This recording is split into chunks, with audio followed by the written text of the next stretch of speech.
Boa noite, meus amigos. Paz do Senhor Jesus. Espero que estejam todos bem. Que o Senhor abençoe grande e poderosamente a sua casa, a sua vida, a sua família, o seu ministério, o seu coração. Mais um vídeo para o nosso canal Andando com Deus. O tema da mensagem de hoje é Ainda tem jeito. Eu não sei o que você precisa e eu posso te dizer que às vezes nem você sabe o que você precisa. Muitas vezes as lutas, as tribulações, as dificuldades do dia a dia, a vida profissional, a vida pessoal, sentimental, as dificuldades familiares, compromissos e mais compromissos têm nos sufocado. E às vezes você não tem mais tempo para você e muito menos para Deus. E você já perdeu o controle, perdeu as rédeas e não vê mais uma solução para a sua vida. E às vezes vai como aquela vida secular, né? Aquela música secular. Deixa a vida me levar.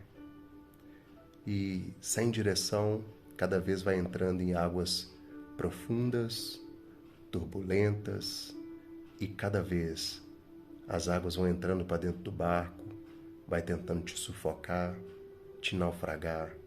E aí vem depressão, álcool, droga, tentativa de suicídio, uma vida promíscua cada vez mais e mais se afundando no lamaçal do pecado. A diferença de um Deus de amor e justiça para o diabo é bem simples. O Senhor diz, eis que estou à porta e bato. E às vezes ele está batendo na porta do seu coração. E você não tem parado para ouvir ele. E o diabo chuta a porta do seu coração, a porta da sua casa e destrói o seu lar, a sua família, a sua vida profissional, a sua autoestima. Ele joga lá no fundo do poço. Só que eu quero te dizer, como teve jeito para mim, tem jeito para você. Não por mim, que eu sou falho, pecador e miserável, mas Jesus Cristo, o autor e consumador da nossa fé, aquele que morreu por mim e por você, ele nos mostra na palavra de vida eterna que tem jeito. E nós vamos caminhar pela palavra hoje juntos. E eu te digo, ainda tem jeito. No livro de 1 Reis, no capítulo 19, do verso 1, o rei Acabe chega para Jezabel e conta o que Elias fez no monte com os profetas de Baal e matou todos à espada. O próprio Elias, aquele que diz que, pelas minhas palavras, rei Acabe, não vai chover. E não choveu por mais de 3 anos. Pelas palavras dele. E aquele que, contra todos os profetas de Baal, mandou cada um fazer os seus sacrifícios, zombou deles. Talvez Baal está dormindo, grita mais alto. E eles se mutilaram e fizeram tudo e nada de Baal responder. Mas na hora que ele consertou o altar, dobrou o seu joelho e orou, Deus respondeu com fogo. Esse que fez sinais e maravilhas, grandes prodígios, pelo nome do Senhor Jesus. Quando Jezabel enviou um mensageiro para ele, no verso 4, falando que teria retirar a sua vida, ele saiu correndo. No verso 5 diz que ele deitou a dormir e o anjo o acordou e mandou ele se alimentar. No verso 9 ele entra para dentro da caverna. Uma pessoa que tinha esse grau de intimidade com o Senhor, um anjo despertou para alimentar. Fez sinais e maravilhas por Deus. Ele entrou para dentro de uma caverna. Um sinal de depressão fortíssima, um homem de grande intimidade com Deus. E o Senhor disse para ele, sai para fora, o que você está fazendo aí? Primeiro ponto que a gente vê, Deus cura a depressão. E um exemplo prático disso na Bíblia. Seguindo mais a Bíblia, temos a mulher do fluxo de sangue, em Marcos 5, 24 a 34. Onde ela se expõe, já tinha gastado todos os seus recursos com o médico, e ela vai por detrás e toca Jesus.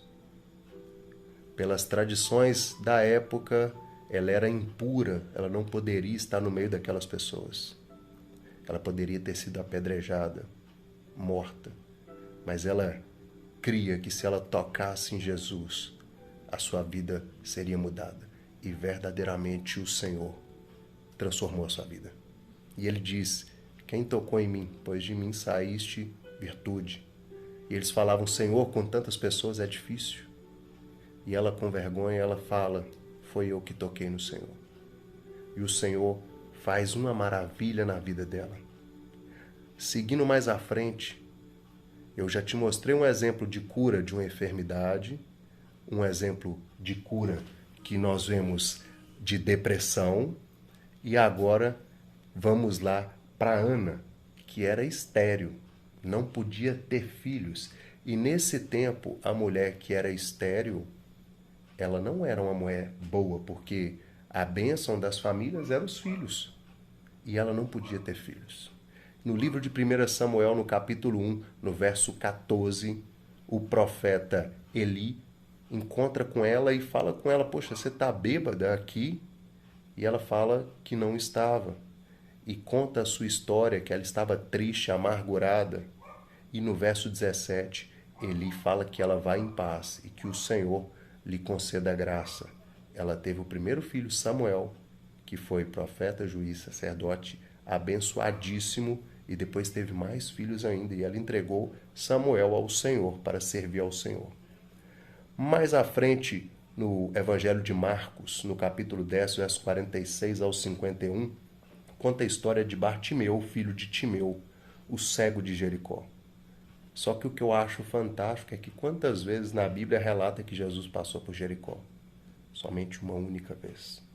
E ele estava lá e ele gritou: Jesus, filho de Davi, tem misericórdia de mim.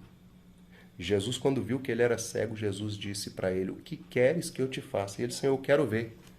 E a gente, às vezes, até conjecturando, dizendo isso, por que você ora? Se Jesus ele é onisciente, onipresente e onipotente, ele sabe todas as coisas, ele tem todo o poder e ele está em todo lugar. A gente ora para a gente mostrar que a gente depende dele. E ele fala: clama a mim, anunciar-te-ei, responder-te-ei coisas grandes e ocultas que você não conhece. Jesus fala que aquele que pede, recebe, aquele que bate, abrir-se-vos-á. Então o Senhor fala que ele quer relacionar com você, ele quer pelejar a seu favor, ele quer batalhar para você. Você só tem que confiar nele. E a gente vê grandes exemplos aqui das maravilhas que o Senhor faz. Jesus cura depressão, Jesus cura enfermidade, Jesus restaura o fluxo de sangue dessa mulher que, mudando a vida dela, já tinha gastado tudo. Jesus cura até quem é estéril. Não tem nada que o nosso Deus não possa fazer. Aí agora a gente vem cá para Naamã, general de guerra, mas ele estava todo leproso. Em 2 Reis, no capítulo 5,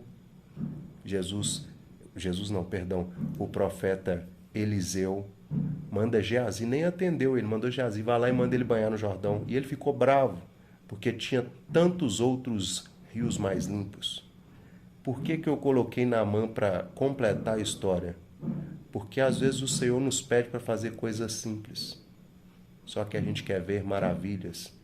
Às vezes o Senhor quer te abençoar por uma pessoa que está bem próxima de você. Mas às vezes você quer ver um anjo abrindo a porta, agraciado do Senhor, é isso que te digo. Nosso Deus é um Deus simples. E às vezes o Senhor vai te abençoar por pessoas. Pessoas nos abençoam, pessoas às vezes nos amaldiçoam, falando coisas más que nos entristecem. Mas nós temos que saber lidar com pessoas. Nós passamos por momentos difíceis das nossas vidas e às vezes passamos por momentos bons das nossas vidas com a mesma pessoa, altos e baixos.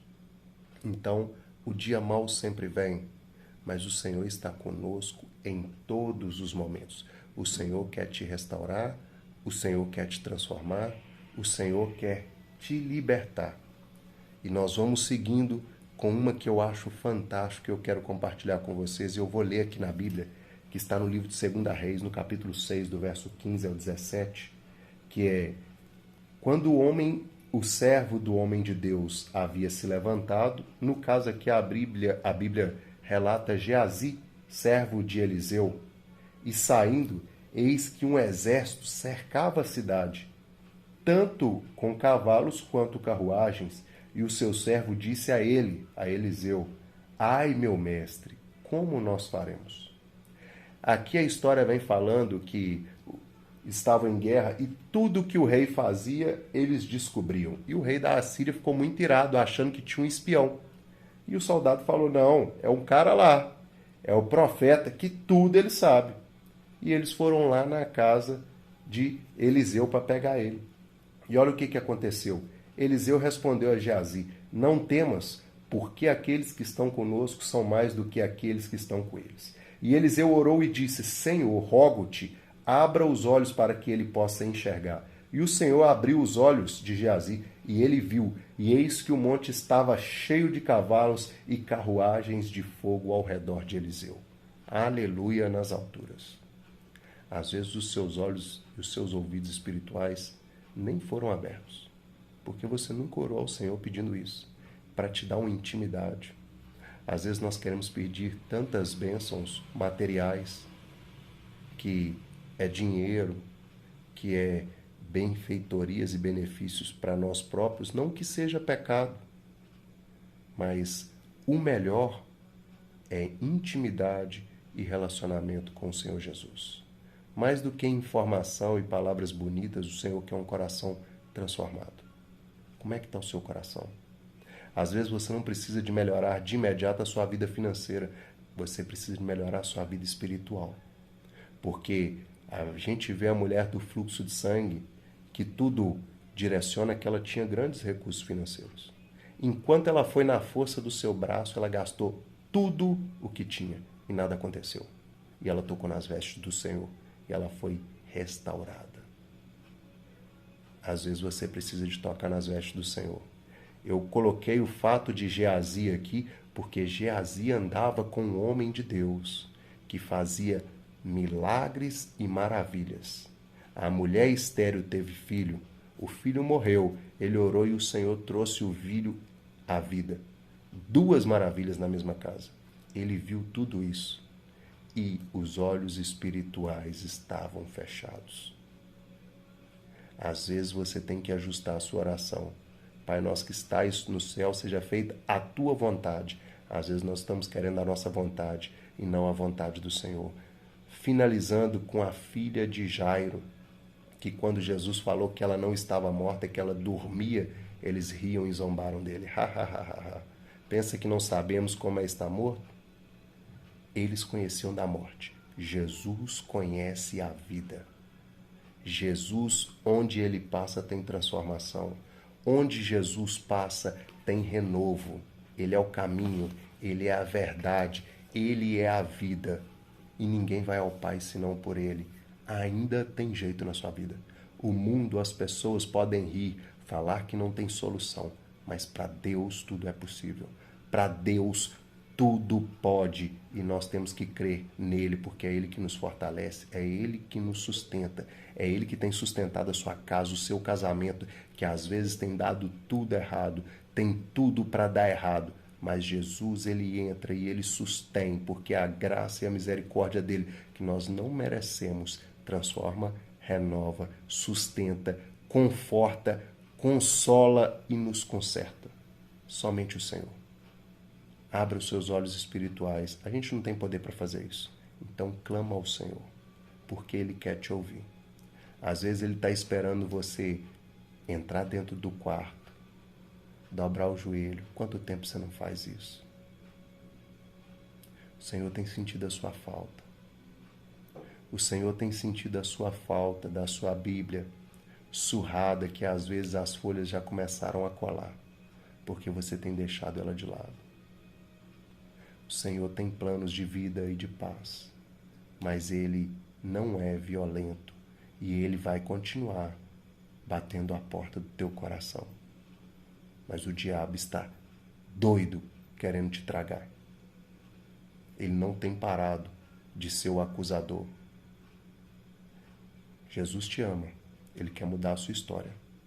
Mas a oração, você tem que orar, mas você tem que ter ação. O que cabe a você fazer, o Senhor não irá fazer por você. O que é impossível, Deus move céu e terra. Mas o que cabe a você, é você. Às vezes você está lá no fundo do poço, lá no fundo. Você precisa de levantar a mão, reconhecer com a sua profissão de fé: Senhor, eu estou aqui, eu careço do Senhor. Muda a minha história, muda a casa, muda a minha vida, muda a minha família. Eu entrego tudo nas tuas mãos. E ele vai mudar a sua história. Que o Senhor Jesus te abençoe. Não se esqueça, ainda tem jeito. Que você tenha uma semana vitoriosa. Que as poderosas bênçãos do Senhor sejam sobre a sua vida. Fica Fica na paz do Senhor. Um forte abraço.